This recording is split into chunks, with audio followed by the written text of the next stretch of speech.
Just another tip from Dakota Carol. I want to talk to you about keeping track of your insurance records.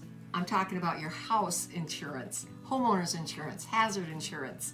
What you want to do is just make sure you have a binder, something that you can go to if you ever have a hazard insurance claim.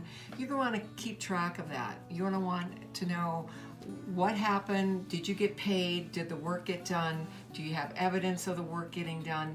Things go by pretty fast, and 5 to 6 years from now you may not remember if you put on new shingles, you may not remember if you had dented siding, you may not remember that. So have a place that you go and keep those records, and I promise you it will serve you well.